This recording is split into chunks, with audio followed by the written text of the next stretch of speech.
19 तारखेला म्हणजेच 19 मार्चला गुरुवारी गुढी आपण उभी करणार आहोत. गुढीपाडवा त्या दिवशी नवीन वर्षाची सुरुवात आहे.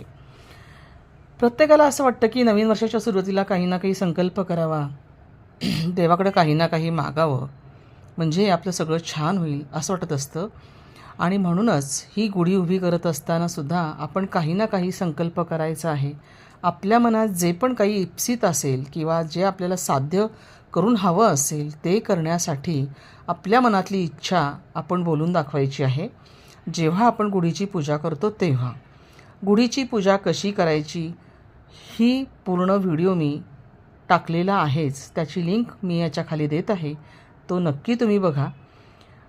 गुढीची पूजा करण्यापूर्वी आपल्याला नेहमी एका गोष्टीचं भान ठेवायचं आहे.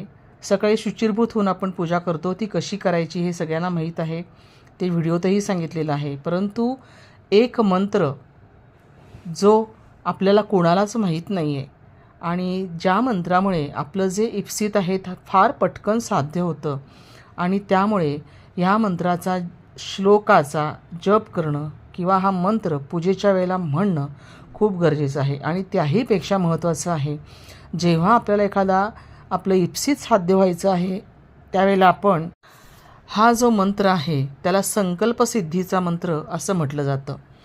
तर हा मंत्र आपण त्यावेळेला म्हणायचा आहे आणि तो मंत्र आपण म्हटला की तुम्ही अगदी निश्चिंतपणे हे गृहीत धरून चाला की आपलं जे कार्य आहे हे सिद्ध होणार आहे. आणि त्यामुळे हा सिद्ध मंत्र, संकल्प मंत्र आपल्याला म्हणायचा आहे. आता हा संकल्प मंत्र म्हणताना आपल्याला काय करायचं आहे तेही मी सांगणार आहे. आपण गुढीला ब्रह्मध्वज असे म्हणतो, तर तिची स्थापना करताना नेमका श्लोक कोणता म्हणायचा आहे तर नमस्ते ब्रह्मरूपाय विष्णुरूपाय ते नमः, नमस्ते सर्व देवानां इप्सितार्थ प्रदायक. म्हणजे आपण हा मंत्र जेव्हा म्हणतो तेव्हा अगदी मनोभावे हा मंत्र म्हणायचा आहे. मी पुन्हा एकदा हा मंत्र वाचून दाखवते. नमस्ते ब्रह्मरूपाय विष्णुरूपाय ते नमः, नमस्ते सर्व देवानां इप्सितार्थ प्रदायक.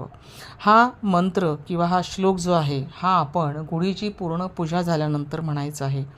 तसंच आता संकल्प मंत्र काय आहे तेही मी सांगणार आहे. परंतु हा संकल्प मंत्र तुम्हाला पूजा सुरू करण्यापूर्वी हातामध्ये अक्षता आणि पाणी घेऊन हा छोटा संकल्प आपल्याला सोडायचा आहे.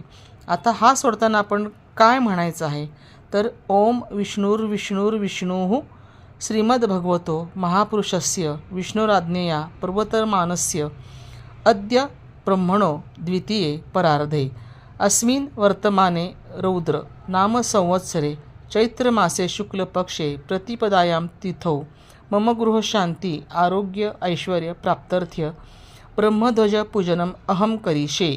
असं म्हणून कडुलिंबाचा प्रसाद घेतानाचा श्लोक. गुढीपाडव्याला कडुलिंबाची पाने खाणे आरोग्यदायी मानले जाते, तेव्हा हा प्रसाद ग्रहण करताना हा मंत्र आपल्याला म्हणायचा आहे. शतायुर्व वज्रदेहाय सर्वसंपत्कराय च सर्व वरिष्ठ विनाशाय निंबपत्रम भक्षणम. सुखसमृद्धीसाठी प्रार्थना. पूजा पूर्ण झाल्यानंतर हात जोडून ही प्रार्थना करा. ब्रह्मध्वज नमस्ते तू सर्वाभीष्टं फलप्रद प्राप्तेस्मिन् वत्सरे नित्यं मद्गृहे मंगलम कुरु. हे सगळे मंत्र तुम्हाला म्हणायचे आहेत.